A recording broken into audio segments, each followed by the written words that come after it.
Hello everyone, welcome to my YouTube channel. आज की इस वीडियो में बात करने वाले हैं फॉर्म नंबर 15H और 15G के बारे में। दोस्तों, अगर आपका कोई भी बैंक में अकाउंट ओपन किए हैं और उस अकाउंट में कोई भी डिपॉजिट किए हैं, जैसे फिक्स हो गया, MIC हो गया, कोई भी डिपॉजिट किए हैं और डिपॉजिट का जो इंटरेस्ट आता है वो 40,000 से 1 रुपया भी अगर ज़्यादा होता है तो आपको साल में मार्च के बाद आपको 15H या फिर 15G फॉर्म भर के सबमिट करना होता है। दोस्तों, अगर आपका ईयर 60 ईयर से कम है, मतलब कि आप अगर सीनियर सिटीजन नहीं है, 60 साल से कम है, तो आपको 15G भरना होगा। और अगर आपका ईयर 60 साल से प्लस है, मतलब कि आप वरिष्ठ नागरिक हैं, तो आपको 15H भरना होगा। तो दोस्तों, इस फॉर्म को भरने से आपका जो TDS कटता है, आपका डिपॉजिट का जो इंटरेस्ट मिलता है 40,000 से प्लस, उस इंटरेस्ट में कोई भी TDS ना काटे, उसके लिए ये फॉर्म भर के आपको अपना बैंक में जाके सबमिट करना होगा मार्च के बाद। क्योंकि दोस्तों, अगर आपने ये फॉर्म भर के सबमिट नहीं कीजिएगा तो आपका जो इंटरेस्ट का अमाउंट रहेगा उससे आपका, अगर पैन कार्ड ऐड है तो 10% और पैन कार्ड ऐड नहीं है तो 20% आपका जो डिपॉजिट अमाउंट रहेगा उसका इंटरेस्ट से आपका डेबिट कर लिया जाएगा।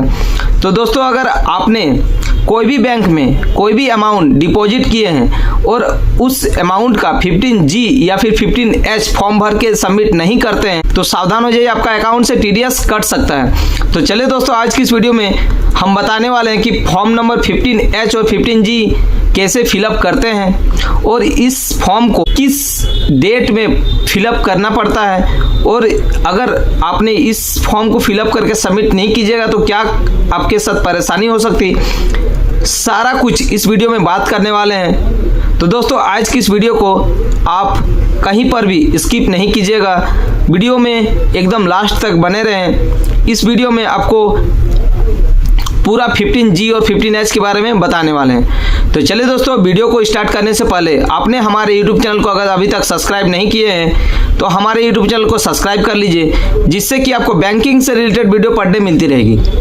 तो दोस्तों, ये है 15H और 15G, दोनों फॉर्म सेम रहता है दोस्तों। बस यहाँ पे आपका जो यहाँ पे 15H लिखा हुआ है, यहाँ पे 15G लिखा हुआ रहता है। बाकी जो भी इसका कॉलम है, जो भी फॉर्मेट है, जो भी इसका फिल करने का बॉक्स है, सारा कुछ सेम रहता है। तो आपको ये फॉर्म अपना ब्रांच में आसानी से मिल जाएगा। बस आपको जाके बोलना है, अगर आपका 60 साल से कम है तो आपको 15G फॉर्म भरना है, और अगर 60 साल से ज़्यादा है तो 15H भरना है। सबसे पहले आपको अपना पासबुक को ले लेना है और अपना आधार और पैन के अकॉर्डिंग में जो भी आपका नाम है वो नाम आपको यहाँ पे लिख लेना है, सब कैपिटल में फिल कीजिएगा। यहाँ नाम लिखने के बाद बगल में देखिए सेकंड में लिखा हुआ पैन नंबर, तो आपका जो भी पैन नंबर है वो आपको पैन नंबर यहाँ पे लिख लेना है सही सही। उसके बाद आपको थर्ड में आ जाना है।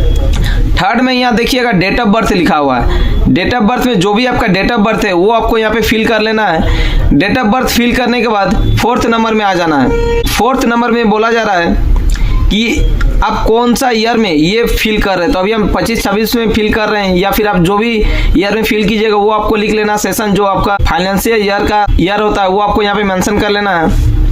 उसके बाद आपको 5 नंबर में आ जाना है। यहाँ पे देखिए लिखा हुआ फ्लैट डोर ब्लॉक नंबर, तो आपको अगर फ्लैट वगैरह में रहते हैं तो फ्लैट नंबर लिखना है, अगर नहीं है तो यहाँ पे आप खाली छोड़ सकते हैं। उसके बाद यहाँ पे आपको विलेज का अपना नाम लिख लेना है। विलेज का नाम लिखने के बाद आपको यहाँ पे रोड, स्ट्रीट, लेन, जो भी आपका रोड स्ट्रीट रहेगा वो आपको मेंशन कर लेना, अगर नहीं है तो भी आप खाली छोड़ सकते हैं। उसका एरिया में ज़रूर लिखिएगा, आपका जो भी एरिया पड़ता है, नियरेस्ट में जो पड़ता है वो आपको यहाँ पे लिख लेना है। उसका जो भी आपका टाउन, सिटी, डिस्ट्रिक्ट पड़ता है वो आपको लिख लेना है। यहाँ पे आप अपना डिस्ट्रिक्ट लिखिएगा, वो बेटर रहेगा। उसके बाद यहाँ पे आपको अपना स्टेट लिखना है। स्टेट लिखने के बाद 11 नंबर में आपका जो भी पिन नंबर है, पिन कोड है आपका, वो आपको यहाँ पे लिख लेना है। यहाँ लिखने के बाद अगर आपके पास मेल आईडी है तो यहाँ पे आपको मेल आईडी लिख लेना है, अगर नहीं है तो ये खाली छोड़ सकते हैं। उसका दोस्तों 13 नंबर में यहाँ पे मोबाइल नंबर का ऑप्शन है। मोबाइल नंबर जरूर मेंशन कीजिएगा। बाय चांस अगर आपका आप ये फॉर्म सबमिट करते हैं और आपका ये फॉर्म में कुछ भी मान लीजिए गलत हो, कुछ भी स्पेलिंग गलत हो या फिर आपका अकाउंट में ये सबमिट नहीं लेता है, तो ये नंबर से आपका जो भी बैंक अधिकारी रहेंगे वो आपसे संपर्क करेंगे। तो यहाँ मोबाइल नंबर आप सही सही मेंशन कीजिएगा। उसका दोस्तों यहाँ पे 14 नंबर में पूछा जा रहा कि आपने टैक्स पे करते हैं क्या। अगर नहीं करते तो नो करना है, टैक्स पे करते तो यस करना है, और किस साल आप टैक्स पे कर रहे हैं वो आपको यहाँ पे लिख लेना है। उसके बाद अगर ये आपको समझ में नहीं आएगा तो छोड़ देना, उतना ये ज़रूरी नहीं होता है। उसके बाद 15 नंबर पे आ जाना है। 15 नंबर पे बोला जा रहा है कि आपका इनकम, तो इनकम वगैरह आपको अगर समझ में आएगा तो लिखना है, नहीं तो आप छोड़ देना है। 16 नंबर में भी आपको ये सब समझ में आएगा तो ठीक है, या फिर आप बैंक में जाके ये सब पूछ के फिल कर सकते हैं। उसके बाद 17 नंबर में बोला जा रहा है कि आपने जिस साल ये फॉर्म फिल कर रहे हैं उस साल कोई और जगह या फिर कोई और बैंक में ये 15H या 15G फॉर्म सबमिट किए हैं का। अगर नहीं किए हैं तो नो करना, अगर किए हैं तो यस कर देना। उसका दोस्तों 18 नंबर में यहाँ पे बोला जा रहा है कि आपका जो भी डिपॉजिट का FD MIC का नंबर है वो आपको अगर लिखना है तो यहाँ पे लिख सकते हैं सीरियल बाय सीरियल करके।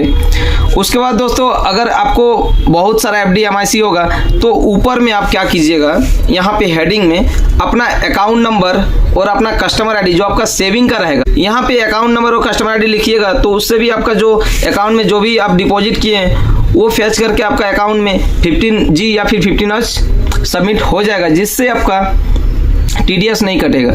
उसका दोस्तों यहाँ पे आपको सिग्नेचर करना है। यहाँ सिग्नेचर करके देखिए यहाँ पे लिखा हुआ डिक्लेरेशन वेरिफिकेशन, यहाँ पे आपको अपना नाम लिख लेना है।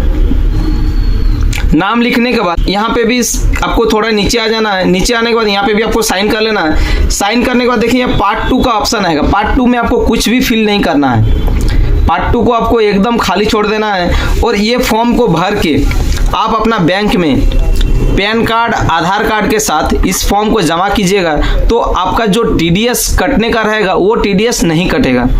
और दोस्तों अगर आपका TDS कट भी गया है, सपोज डेट मान लीजिए आपको इसके बारे में नॉलेज नहीं था और आपका अकाउंट से TDS कट गया है, तो ये फॉर्म को भर के आप दीजिएगा।